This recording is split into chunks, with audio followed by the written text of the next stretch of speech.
शनिवार के दिन भगवान शनिदेव की समर्पित है। भगवान शनिदेव की पूजा अर्चना करना चाहिए। धार्मिक मान्यता के अनुसार इस दिन विधिवत शनिदेव की पूजा करने से भक्तों को सभी कष्ट भगवान शनिदेव की कृपा से दूर होती है। अगर आपकी कुंडली में शनि दोष है तो आज शनिवार के अशुभ प्रभाव के लिए इस दिन आपको शनिदेव की पूजा करना, साथ में उनका व्रत कथा जरूर पढ़ना अथवा सुनना। इससे आपकी शनि भगवान की कृपा की प्राप्ति होगी और सभी बिगड़े हुए काम बनने लगेंगे। तो आइए जानते हैं शनिवार की संपूर्ण कथा विस्तार पूर्वक। पौराणिक कथा के अनुसार एक बार सूर्य, चंद्रमा, मंगल, बुध, बृहस्पति, शुक्र, शनि और राहु केतु 9 ग्रह में आपस में विवाद हो गया था। हम सब में सबसे बड़ा कौन है, यह अपने आप में सभी बड़े कहते हुए जब आपस में किसी को कोई निर्णय नहीं हो सका तो सब आपस में लड़ते हुए इंद्रदेव के पास आए और कहने लगे कि सभी देवताओं के लिए आप ही राजा हैं, इसलिए आप हमारा न्याय करके बताइए कि हम सभी ग्रहों में से सबसे बड़ा कौन है। राजा इंद्र इनका यह प्रश्न सुनकर बहुत घबरा गए और कहने लगे कि मुझे यह कहना हमें नहीं समर्थ होगा, क्योंकि हमसे नहीं होगा। जो किसी को बड़ा या छोटा कहने के लिए अपने मुख से कुछ नहीं कह सकता हूँ। एक उपाय है। इस समय पृथ्वी पर राजा विक्रमादित्य सबसे अच्छा और सटीक न्याय करने वाले राजा है, इसलिए आप सभी उनके पास जाइए और वही निर्णय करवा सके। इंद्रदेव की वचन सुनकर सभी देवता, सभी ग्रह राजा विक्रमादित्य के पास पृथ्वी लोक पर पहुंच गए और अपना अपना सभी निर्णय सुनाने लगे। राजा विक्रमादित्य थोड़ी देर के लिए चुप रहे, मौन रह के, और मन में उनका भी विचलित हो उठा कि सभी अपने जगह पर, सभी ग्रह अपने जगह पर, सभी तो एक ही समान है, फिर भी मैं अपने मुख से कैसे इन सभी को बताऊं। सब ग्रह देवता भूगोल में राजा विक्रमादित्य के सभा में पहुंच गए और उपस्थित हो गए और अपना अपना प्रश्न राजा के सामने राजा को बहुत चिंता हुई। विक्रमादित्य को राजा विक्रमादित्य उनकी बात सुनकर बड़ी चिंता में पड़ गए और वह अपने मुख से किसी को बड़ा और किसी को छोटा कहने में असमर्थ हो गए।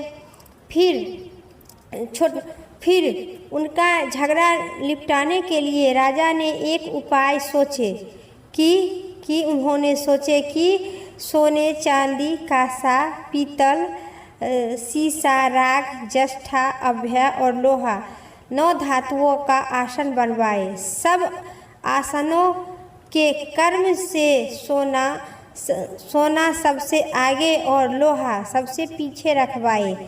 इसके पश्चात राजा ने सब देवताओं के बोले कि यह आप अपने अपने आसन पर बैठ जाइए। आसन सबसे पीछे सबसे छोटा जाने जाएंगे, क्योंकि लोहा सबसे पीछे था, वह शनिदेव का आसन था। इसलिए शनिदेव समझ गए कि राजा विक्रमादित्य ने मुझे सबसे छोटा बना दिया है। इस पर शनिदेव बहुत क्रोध हो गए और राजा से कहे, राजा तू मेरा पराक्रम को नहीं जानता है। सूर्य एक राशि पर 1 महीने तक रहते हैं, चंद्रमा 2.25 महीना, मंगल 2.5 महीना और बृहस्पति 13 महीना, बुध और शुक्र 1 महीना, राहु और केतु दोनों उल्टे चलते हुए केवल 28 महीने लेकिन एक राशि रहते हैं, परंतु मैं एक राशि पर अथवा 60.5 साल तक रहता हूँ। बड़े बड़े देवताओं को भी मैंने विष्णु दुख दिया है। राजा सुनो, राम जी को सारी साटी आई और वनवास गए। रावण पर आई तो राम और लक्ष्मण ने लंका पर चढ़ाई करके रावण के सोने के लंका खाक में बदल दिया। अब तू क्या है मेरे सामने? मेरे सभी देवता से छोटा बताकर तू बहुत बड़ा गलती किया है। ऐसा वचन देकर शनिदेव वहाँ से चल दिए। विक्रमादित्य भी बहुत अफसोस में पड़ गए, मैंने क्या कर दिया। फिर तत्पश्चात कुछ फिर चले गए कुल का नाश करने के लिए। राजा तुम अब सावधान रहना। राजा ने कहा, जो कुछ भाग्य में है देखा जाएगा। उसके बाद अन्य ग्रह तो प्रसन्न होकर वहाँ से चल दिए, परंतु शनिदेव वहीं से बड़े क्रोध में सिधारे। जब राजा ने आई तो सारी साटी की दिशा, कुछ काल व्यतीत होने पर राजा को सारी साटी की दिशा आई। शनिदेव घोड़े के सौदागर बनकर अनेक सुंदर घोड़े के सहित राजा की राजधानी में आ गए। जब राजा ने सौदागर के आने की खबर सुने तो अपने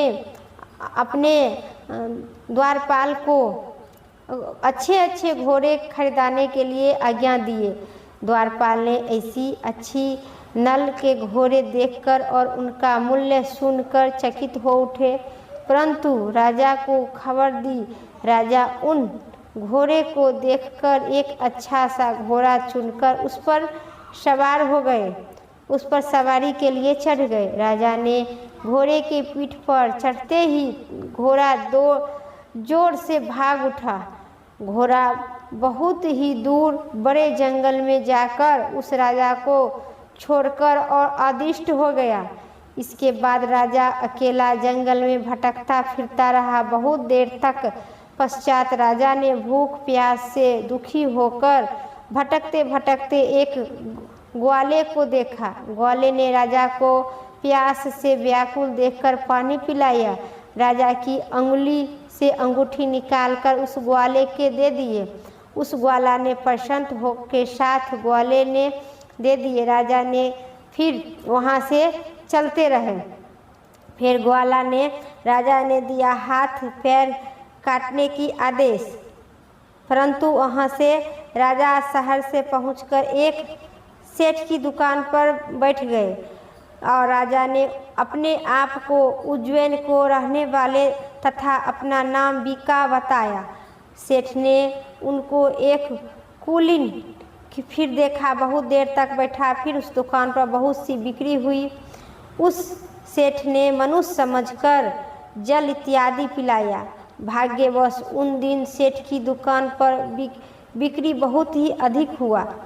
तब सेठ उनको भाग्यवश पुष्प समझकर भोजन करवाने के लिए अपने आश्रम की अपने घर पर ले गए। लेकिन राजा को आश्चर्यचकित की बात ये हुई कि एक खूंटी पर हार लटका रहता, लेकिन और वही खूंटी उस निकल गया। भोजन के पश्चात कमरे में आने पर जब सेठ को कमरे में हार नहीं मिल पाया तो वह निर्णय किया कि इसके सिवाय, इस बीका के सिवाय इस हार कौन चुराया होगा। परंतु बीका ने हार तो लेने से मना ही कर दिया। इस पर 5 से 7 आदमी इकट्ठा होकर उसको मनचाही फौजदारी के पास ले गए। फौजदार ने उसको राजा के सामने उपस्थित कर दिया और कहा, यह आदमी तो भला प्रतीत होता है, चोर नहीं मालूम होता है, परंतु सेठ का कहना था कि इसके सिवाय और कोई नहीं आया है इस महल में, ये आवश्यक यही ने चुराया होगा। तब राजा ने आज्ञा दी कि इसको हाथ पैर काटकर चेर घिचा के रोड पर छोड़ देना। राजा की आज्ञा का तुरंत ही पालन किया और बीका राजा के हाथ पैर काटकर दर दर की ठोकर खाने के लिए विक्रमादित्य को छोड़ दिया। अब विक्रमादित्य अपाजी होकर दर दर के ठोकरे खाने लगा। कुछ काल व्यतीत होने पर एक तेली उसको अपने घर ले गए और केल्हू पर बिठा दिया। बीका राजा विक्रमादित्य उस केल्हू पर बैठ गए। अपनी आवाज़ से बैल हकता रहा। कुछ वर्ष तक शनि देव की सारी सारथी उस विक्रमादित्य पर चलता रहा। कुछ वर्ष बाद शनि की सारी साथी समाप्त हो गई और एक रात को वर्ष ऋतु में एक दिन बीका महल राग महल गाने लगा। उसका इतना सुंदर राग महल था कि उस तेली जिसका केल्हू पर बैठता था वो भी उस बीका राजा के राग महल सुनकर बहुत प्रसन्न रहा करते थे और पूछता था कि तुम्हारा ऐसा हाल किसने किया है। सनी बीका राजा एवं वह विक्रमादित्य ने भाग्य के दोष देते हुए कहे और गाना सुनकर उस शहर के राजा की कन्या उस राग पर मोहित हो गई और दासी को खबर लाने के लिए भेजा। शहर में कौन सा रह रहा है। दासी ने देखा कि तेली के घर में चेरीगिर महल गा रहा है। दासी ने महल में जाकर राजकुमारी को सब वृथा सुनाई। उसी क्षण राजकुमारी ने अपने मन में यह प्रण कर लिया कि चाहे कुछ भी हो जाए। जब दासी की राजकुमारी की जगाया तो राजकुमारी सभी पढ़ लिया। तब दासी ने रानी से पास जाकर राजकुमारी के कहने उठने को वृथा कही। रानी ने तुरंत ही वहां जाकर राजकुमारी को जगाया और उसके दुख का कारण पूछा। तब राजकुमारी ने कही कि माताजी, मैं वहां प्रण कर लिया है कि तेली के घर में जो राग महल गा रहा है उसी के साथ मैं विवाह करूंगी। माता ने कहा, पगली, यह क्या बात कर रही हो? तुझको किसी देश के राजे महाराजे के साथ विवाह आदरपूर्वक कर दूंगा।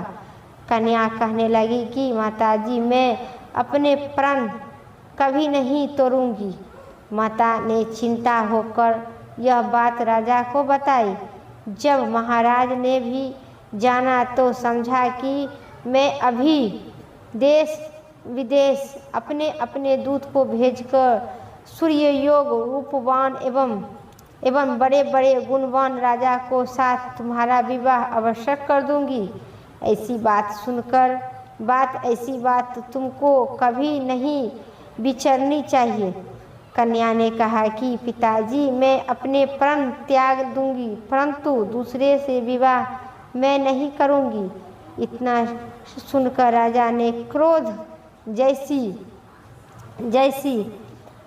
भरदर कहा कि यदि तेरे भाग्य में ऐसा ही लिखा है तो जैसी तेरी इच्छा वैसे ही करना।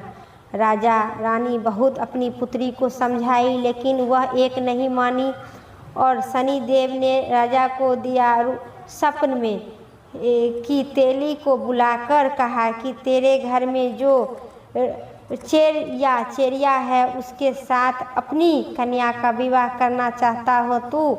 तेली ने कहा कि यह कैसे आप कर सकते हैं, यहाँ आप हमारे राजा हैं, मैं नीच तेली हूँ। राजा ने कहा, भाग्य में लिखा है वही होगा, कोई टाल नहीं सकता है। अपने घर में जाकर विवाह चेरिया विक्रमादित्य के साथ कर दिया। रात्रि को जब विक्रमादित्य और राजकुमारी की महल में सोए हुए थे तब आधी रात में समय शनिदेव ने विक्रमादित्य को स्वप्न में दर्शन दिए कि कहे, मुझको छोटा बताकर तुमने कितनी बड़ी दुख उठाया है। राजा ने क्षमा मांगी। विक्रमादित्य ने सपने में कहा, महाराज, मेरी एक प्रार्थना स्वीकार कर लो।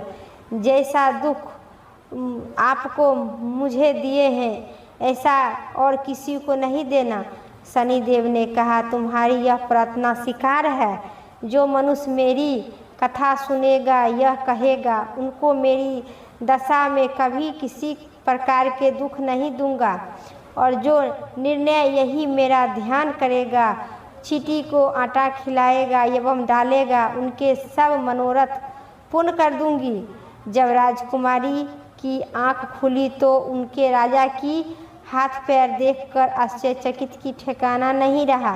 राजा अपनी पत्नी के अपना समस्त हाल कहा, मैं उज्जैन का राजा विक्रमादित्य हूँ। यह बात सुनकर राजकुमारी अत्यधिक प्रसन्न हुई। प्रातःकाल राजकुमारी ने उनकी सखियों ने पूछा तो उन्होंने अपने पति की समस्त वृथा कह सुनाई।